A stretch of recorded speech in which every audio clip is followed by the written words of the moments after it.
If you're planning on moving back to Canada from the United States, you don't want to make a huge mistake with your 401k that could cost you thousands of dollars of additional taxes. Today, we're going to talk about the best strategy for your 401k if you're planning on returning back to Canada.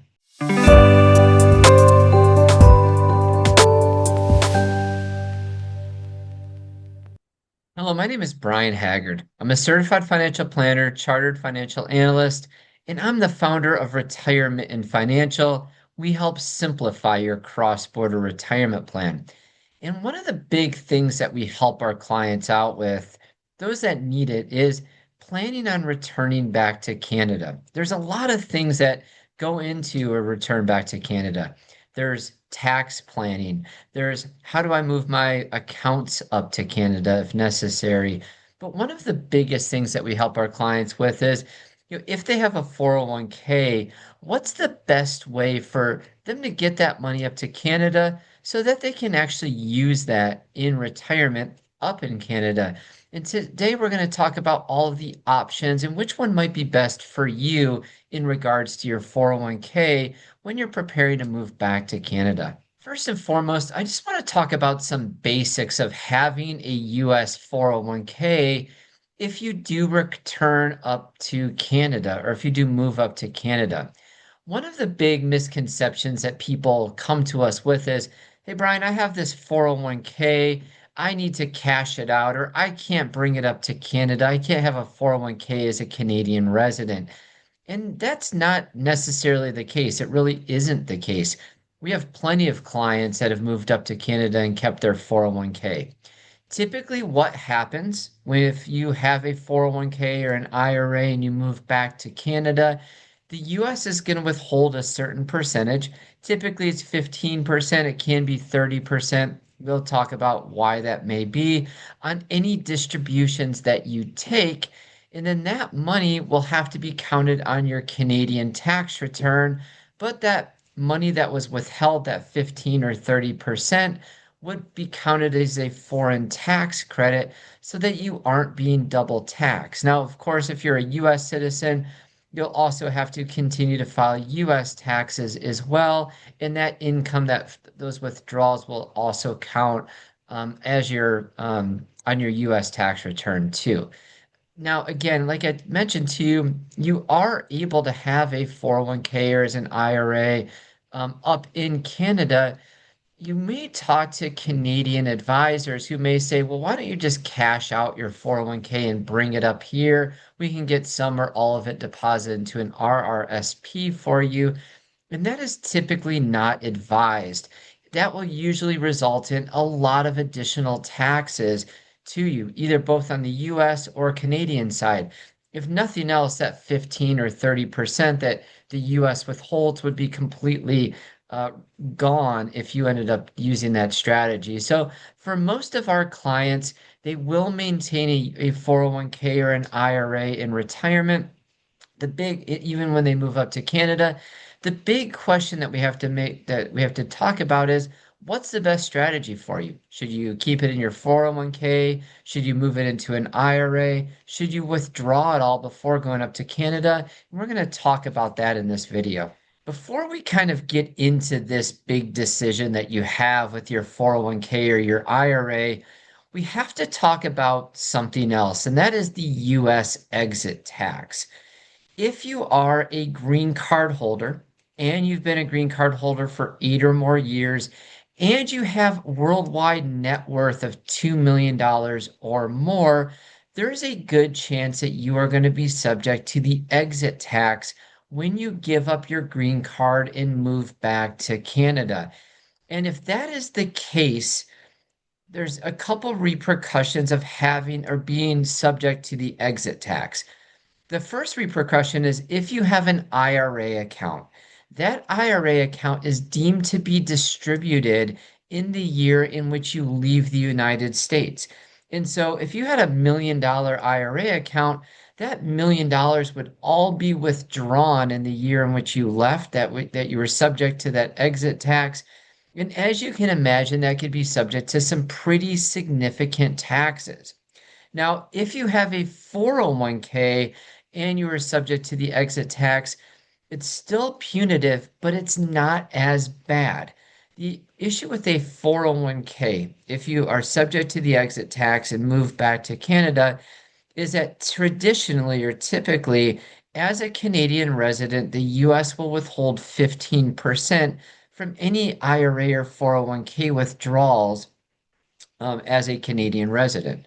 However, if you are subject to the exit tax and you have a 401k, that withholding goes up to 30%. It's double that. But unlike the IRA, you don't have this big one-time distribution that could cause a significant tax burden all at once. So typically, if our clients are going to be subject to the exit tax, we usually have them maintain a 401k. We don't believe it's a good idea traditionally to move that money into an IRA just so that they get it all taxed at once. In fact, we've actually had clients move IRAs back to 401ks, their current 401ks, just so that they could avoid having this huge exit tax upon leaving. So if you are subject to the exit tax, usually we will advise our clients to just keep the money in a 401k plan and then take the withdrawals from that in Canada. Now, if you're not subject to the exit tax, you traditionally have two options with your 401k account before moving back to Canada. Like I said, one of the options that we typically don't recommend is just to cash it all in and then move the money up as cash, unless you have a small 401k and you wouldn't have too much taxes at that point. But traditionally, you have two options. One option is just to keep the money in a 401k, withdraw the money from the 401k plan, and the other option is to roll your plan into an IRA. Now, the big difference between a 401k and an IRA is a 401k is subject to your employer's rules. It's subject to your employer's investments that they choose, the fees that they choose. You really don't have a huge say in that. And you may have an employer that has a great 401k plan, but unfortunately, we've seen a lot of bad 401k plans out there, high fees, limited investment plans. And so for a lot of for a lot of people, they would prefer to move that money into an IRA account. It really works the same way.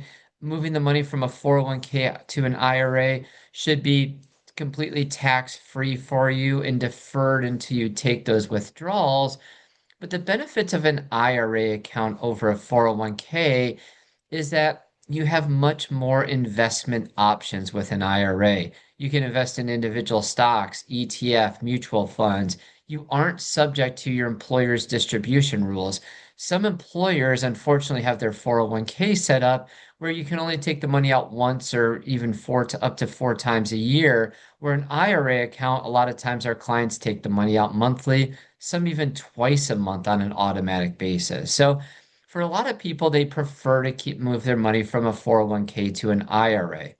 Here's the biggest thing about moving back to Canada, though, is that you want to check with your custodian, the company who manages your 401k or an IRA, to make sure that you can actually maintain that account as a Canadian resident. Many custodians allow you to maintain an account as a Canadian resident.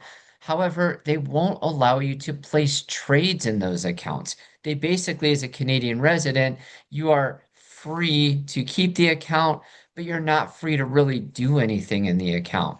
And so, if that's the case, I would really try to find a company that you are able to place trades with. Traditionally, like Fidelity, maybe Schwab, would allow you to still place trades in your account, even as a Canadian resident. But what I would really do, even if you're not able to place trades, a lot of times you're able to sell but not buy, sell in order to make sure money is available for you to withdraw. And if that's the case, I would want to make sure that my investments are set up before I were to leave. Put those into some really low cost exchange traded funds. maybe a really low cost ETF. I wouldn't want to have a bunch of individual stocks in an IRA if I knew I wasn't going to be able to trade those and buy and sell those in the future. So I would want to get my investment set up, but reach out to your custodian to make sure that you're allowed to maintain that in retirement. The last thing that you'd want to do, and we've heard about this before, is that you move up to Canada, and then your 401k custodian or IRA custodian says, "Hey, we can't manage this. You need to withdraw all of it." Because once you're up into Canada, it can be hard to open accounts with different custodians and try to get that money rolled over.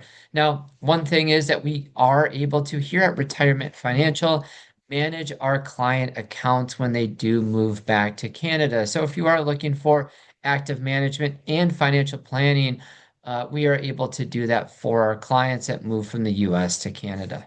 Now, the biggest thing that I will typically help our clients with before moving to Canada, especially who have a large pre-tax 401k or IRA, is try to get as much money into Roth accounts as possible before the move back to Canada. And the reason we do that is here in the US, almost always your taxes are going to be lower here than when you return back to Canada. And that can be pretty significant. We've had clients that, were working in Texas and then move up to Nova Scotia, and their taxes are 20 to 30% per year lower here in the US.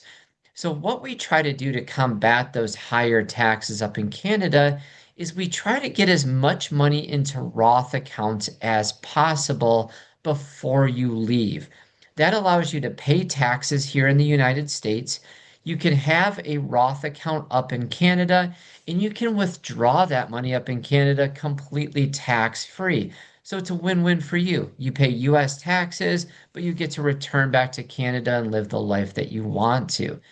And so, what does that mean? For a lot of our clients, we do pretty significant Roth conversions, moving money from an IRA account or a 401k account into a Roth IRA before returning back to Canada.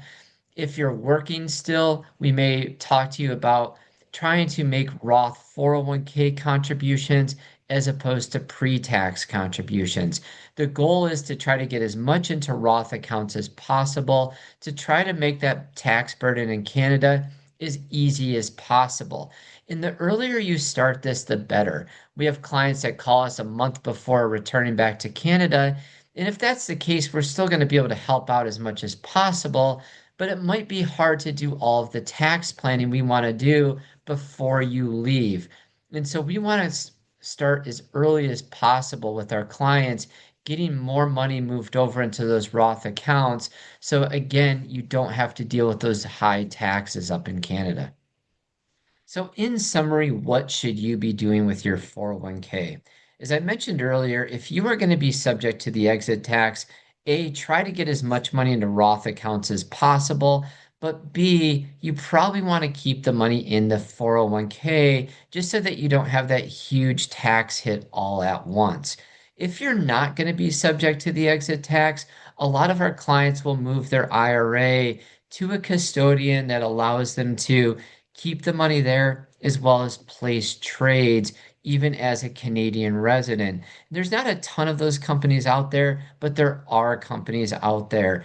And like I said, what I would really recommend doing is try to get your investments set up as much as possible prior to making the move because it can be tricky to try to trade those accounts once you're in Canada.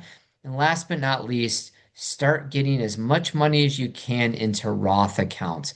Little by little, the earlier you start, the less painful it is tax wise, but the more tax free money that you can bring to Canada, the better you're going to be. Again, my name is Brian Haggard. I'm with RetireMitten Financial, and we help our clients out with these decisions every single day. If you have retirement accounts down here in the States and you're planning on moving back to Canada, or maybe you have retirement accounts here in the States and in Canada, and you're planning on staying here in the US, either way, we can help you build a comprehensive cross-border retirement income plan and simplify your cross-border retirement. You can schedule a complimentary consultation at the link below to meet with one of our experienced cross-border financial advisors. Thanks, and we look forward to speaking with you soon.